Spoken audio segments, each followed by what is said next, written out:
Il y a des savants qui ne sont pas du tout sur cette ligne-là. Donc la charia, vous pouvez y mettre ce que vous voulez. Si vous avez une charia qui est conçue par des extrémistes, effectivement, vous aurez une charia qui est en décalage avec la modernité. Égalité homme-femme, en islam qui est préconisée dans tous les textes. Donc, encore une fois, nous, on dit charia. Et nos compatriotes, ils se disent charia, c'est les islamistes. Non, la charia, ça veut dire le chemin.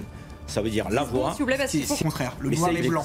Mais tout à l'heure, on vous a dit que ça existait en France par le biais associatif pour toutes les religions. On va juste s'interrompre. Oui, mais c'est pas la tradition, c'est beaucoup plus anglo-saxon. On va devoir s'interrompre.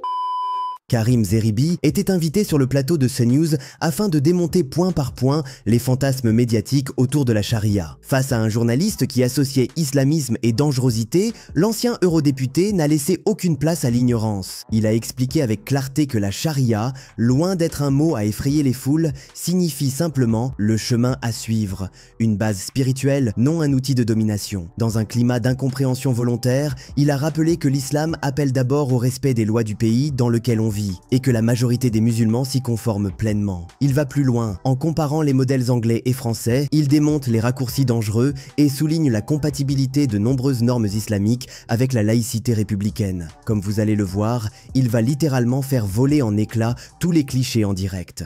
On demande quand même pour un emploi une offre qui est sur le site du gouvernement d'être diplômé en droit de la charia. Ça donne envie de postuler, hein. Non mais c'est fou parce que en fait, derrière cette annonce qui est lunaire, qui a provoqué un tollé dans la classe britannique à gauche et à droite, on a une réalité qui a été documentée par une enquête du Times l'an dernier, qui a révélé qu'il y avait 85 tribunaux islamiques au Royaume-Uni, que Londres était devenu une sorte de capitale de la charia. En fait, sous ces tribunaux islamiques-là, on peut divorcer en disant 3 fois le mot divorce, et la femme n'a pas le droit de contredire son mari. C'est des tribunaux qui évidemment autorisent la polygamie, et ces tribunaux-là sont tolérés par l'État britannique, une contre-société qui s'organise à côté de la société britannique. Et en fait, ça, c'est le résultat à la fois d'une immigration incontrôlée, mais aussi d'une immigration qui n'est pas intégrée, et d'une société qui a accepté la partition, l'archipélisation. Donc, on sait très bien que le rapport des Britanniques à la laïcité n'est pas du tout le même, il n'y a pas de laïcité là-bas. Donc, en France, pour l'instant, on est protégé de telles dérives, mais on sait très bien que sous le poids de la démographie et sous le poids des vagues de migration incessantes, on pourrait peut-être arriver à une société, la société britannique d'ici quelques décennies. Et là, on a un exemple criant d'un poste à pourvoir qui entérine le fait qu'il y a une contre-société qui s'est créée en Grande-Bretagne. Effectivement, en plus, Bernard Cohn-Haddad, vous parliez de double ou de contre-société au Royaume-Uni avec cette annonce donc qui entérine le fait qu'il soit normal d'être diplômé en droit de la charia. Vous parliez de ces tribunaux. Aujourd'hui, ces tribunaux sont vantés puisqu'il faut avoir travaillé dans l'un de ces tribunaux pour pouvoir postuler. Donc, on admet qu'il est normal d'avoir des tribunaux qui ne respectent pas du tout le droit du pays, mais un droit religieux, et c'est même vanté. Dans toutes les religions, y compris en France, il y a, si ce n'est des tribunaux, des conseils qui gèrent les conflits entre personnes d'une même religion. Ça, c'est vrai dans la religion juive, dans la religion catholique, en islam, ça existe aussi en France. Mais la grande différence, c'est que ce qui se passe dans le domaine du privé des religions n'est pas en Angleterre, reste dans le domaine du privé. Là, c'est dans le domaine public, ce qu'on appelle le civil service. Et c'est là où c'est étonnant, Élodie, c'est qu'on cherche un fonctionnaire public pour gérer des conflits d'une religion privée qui n'est pas une religion d'État, puisque les anglicans ne sont pas encore musulmans jusqu'à preuve du contraire. Donc il y a toujours ce côté de gestion des conflits religieux par les associations religieuses, et je vous le redis, ça existe aussi en France, et ça se passe très bien, il n'y a jamais eu de vague là-dessus. En revanche, on est un peu surpris de voir ce type d'annonce sur un site du gouvernement, parce qu'il y a, et ça a été aussi dit à l'instant, un mélange des genres, une transparence, et c'est là où il faut revenir à nos grandes valeurs, à nos principes républicains, c'est là-dessus il faut ne pas céder la moindre digue, c'est notre laïcité, elle reste un élément fondamental de respect et de la séparation du séculier et du régulier dans la République française. Karim Zeribi, effectivement, cette offre d'emploi, elle est assez hallucinante, à la fois parce qu'elle figure sur le site du gouvernement, donc c'est très officiel, et je listais effectivement les recommandations, les compétences qu'il faut avoir. On est sur un site officiel du gouvernement et on lit ça. Oui, mais il faut quand même préciser que nous n'avons pas du tout la même culture politique avec nos amis anglo-saxons. que ce soit les Anglais ou les Américains, ils n'ont pas de principe de laïcité et de séparation du religieux au politique comme nous l'avons donc depuis 1905.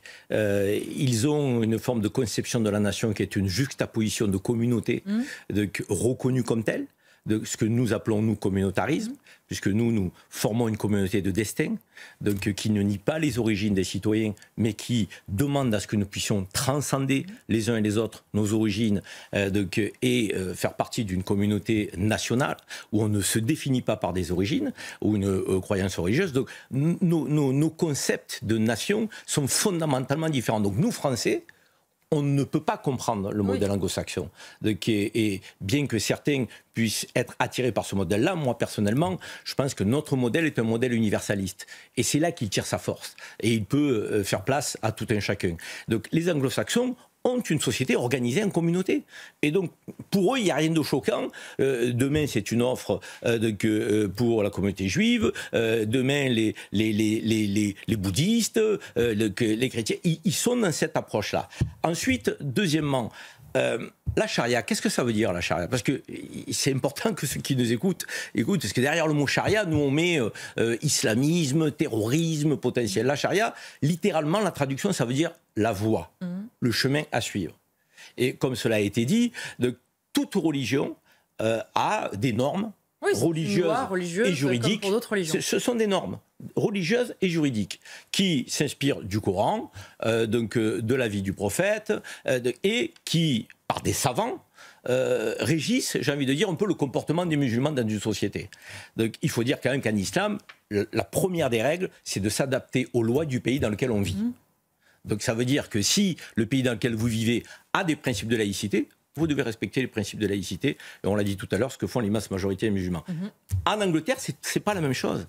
Donc, en Angleterre, ce sont leurs tribunaux religieux, des uns et des autres, qui régissent dans le cadre privé, donc les conflits entre les uns et les autres. Parce que quand vous disiez tout à l'heure, vous parliez de l'exemple du divorce de la charia, ça, c'est une version. Mais il y a plusieurs versions. Il y a des savants qui ne sont pas du tout sur cette ligne-là. Donc la charia, vous pouvez y mettre ce que vous voulez. Si vous avez une charia qui est conçue par des extrémistes, effectivement, vous aurez une charia qui est en décalage avec la modernité. Vous avez une charia qui est conçue par des savants qui sont des sachants. Vous allez avoir une ouverture à l'autre, au monde, l'égalité homme-femme, en islam qui est préconisée dans tous les textes. Donc, encore une fois, nous, on dit charia. Et nos compatriotes, ils se disent charia. C'est les islamistes. Non, la charia, ça veut dire le chemin, ça veut dire la voie. C'est des normes religieuses et spirituelles qui, pour beaucoup d'entre elles, sont tout à fait compatibles avec les principes de laïcité. Ce qui est juste c'est que sur un territoire, un pays, plus y avoir deux tribunaux différents qui disent le contraire, le noir et le blanc.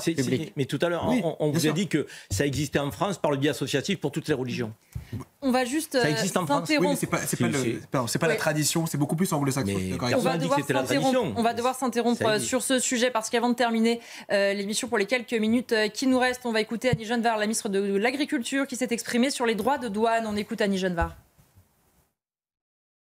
J'espère que, en tout état de cause, 15%, ça n'ira pas au-delà, que c'est véritablement un plafond, et que pour certaines des filières, nous serons à 0 pour 0, parce qu'il en va de la pérennité, véritablement, de certaines filières qui sont déjà impactées par les taxes chinoises et qui connaissent des difficultés structurelles. Je pense à la filière viticole, qui connaît un problème de volume de production, un problème de déconsommation.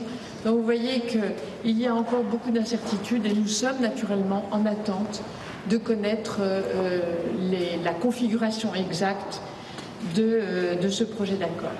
Ça n'est pas signé. À date, ce n'est pas signé.